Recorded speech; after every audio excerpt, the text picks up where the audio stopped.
And I cast my mind back to banking days. And I remember the conversations that we would have. I remember a particular colleague who, at the time, we were working in branch banking. We close around 7.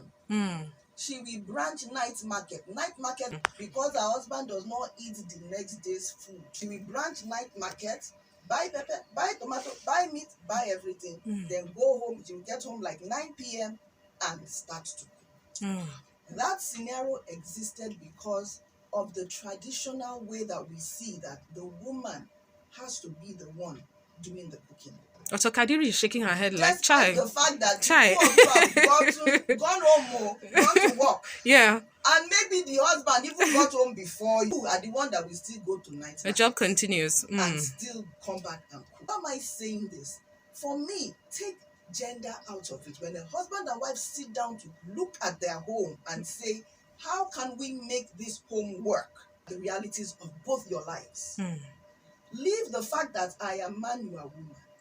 Who is better equipped to function in this part? Talking about roles and responsibilities, not from a lens of gender, but from a lens of who is better equipped to function. You know, honestly, I see that with the younger generation, those conversations are starting to happen. That with the younger generation, maybe the Gen Z, I don't know what you call them, people are beginning to say to themselves and say, we can't really fixate on the traditional ways of doing it. And you know, the thing is, it's culture that brought it to us.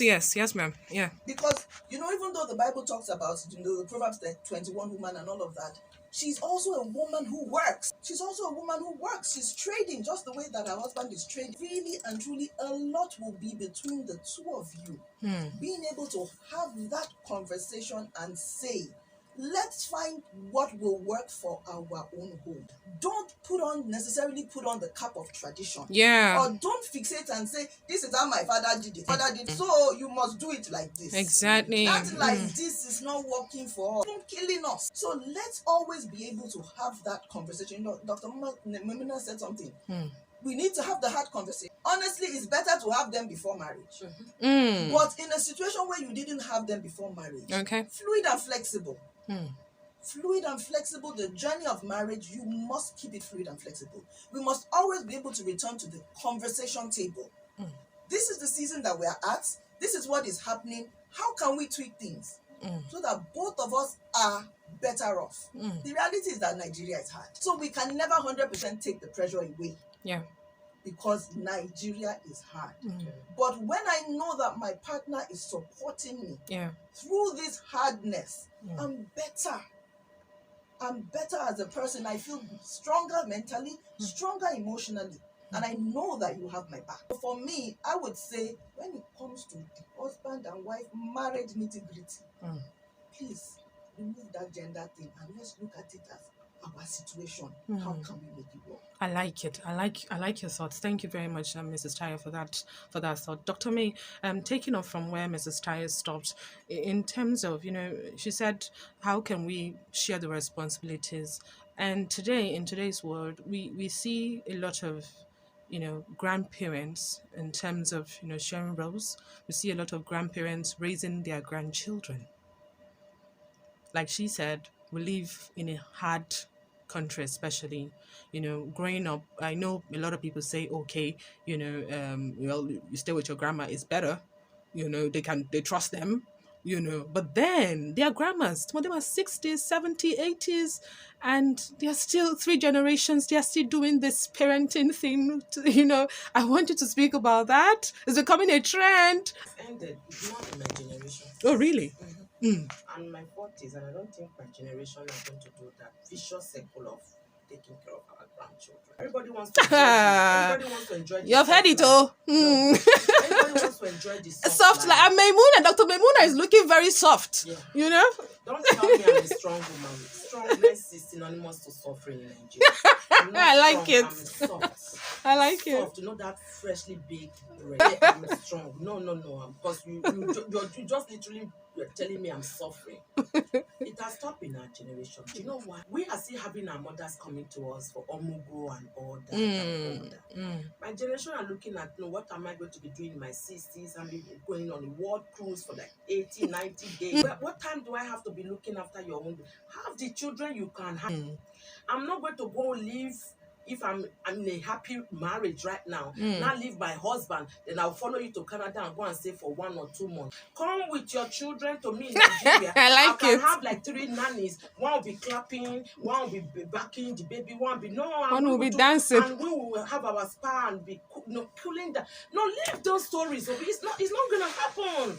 I can't leave my happy home and then I'm going to stay with you because I want to. No, we can bond 2 weeks, maybe maximum 1 month or something, and I'm back to my house. The truth is that how are you even making your marriage work right now? At the age of 18 for every family, for your child, you are almost going to what we call the emptiness syndrome. Because from age of 18, most likely your child has gone to the college.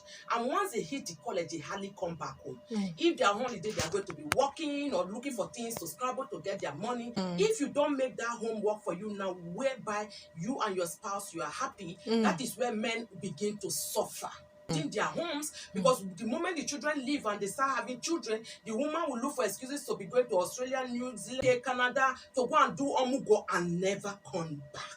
Me, I am very happy in my home. I'm 20 years in marriage. My children already know that I'm not going to leave my husband and be following them up.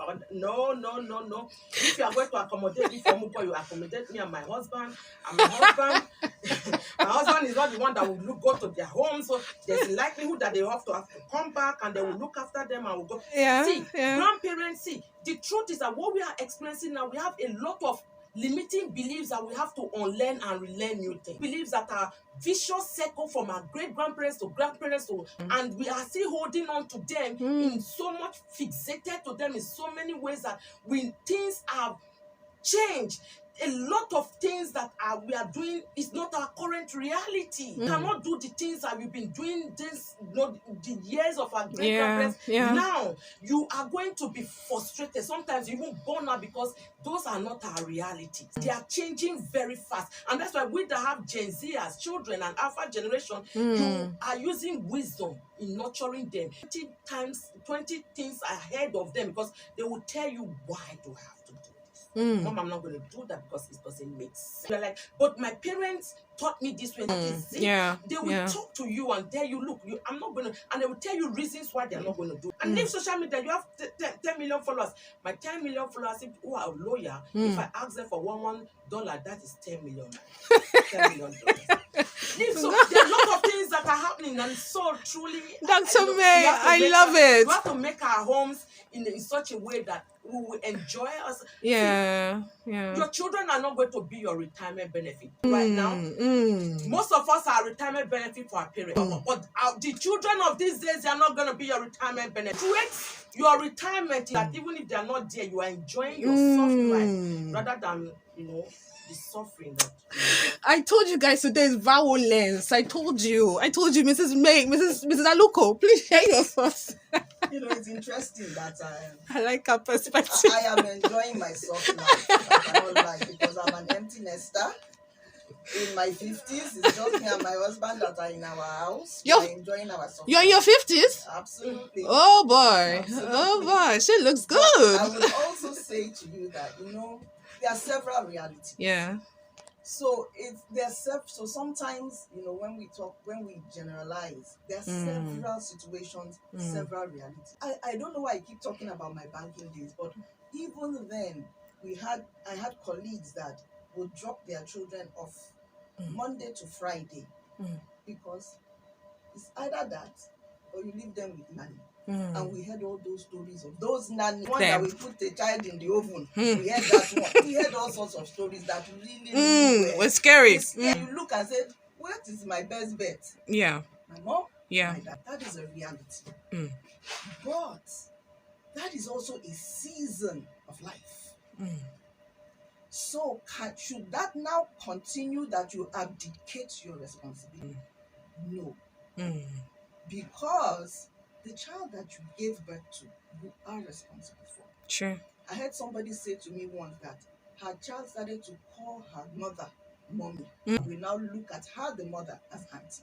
So for me, if you have to do it because this is what you find yourself in, I will not hold grudges against you. Because the alternative is to leave your job and to sit, and you afford to do that. But at the weekend, collect your children back.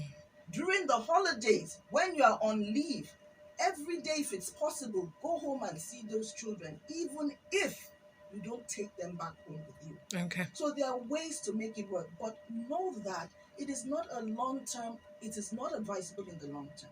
This is a season, maybe the first 5 years of your marriage, you really need this coping mechanism because you are going crazy. Not a Wonder Woman. I can't be all things. And then if you now even don't have the support of your husband, what will you do? You know, at the end of the day, the person that had the child, carried the child for 9 months, that went through the labor pain and the labor pants, it's you. It's you. So, so if you need to do that in the short term, please, by all means. That's for those that have parents living in That the they, same that state with they, them. those who have parents living in the same state, who can do that? Yes. For those who have parents living in the same state. True. Me, I was very lucky because my first children were twins. My own, my mother-in-law. Both of them were living. You are so lucky. I agree. First pregnancy, twins. I've never had children before. Then God now blessed me with 2 at the same time. I was going crazy. In fact, for me, after 3 months in the house, going back to work was a blessing. Let me go back. Finally, relief. It's not easy. That was available to me, and they were in my house for 11 months. After which the children were grown. It was basketball, so I'm not even going to lie. There was a lot of basketball. We don't want to even imagine what happened. But by 11 months, I was okay to now put these children in the creche. Now have a nanny that was trusted. Okay. So for me, it depends on your reality and your season. That's why I will never legislate this is the one way to do it. That's your one way. It's not working for my own reality. Exactly. It's not working for my reality. So you must look at your situation and do what is best in your situation.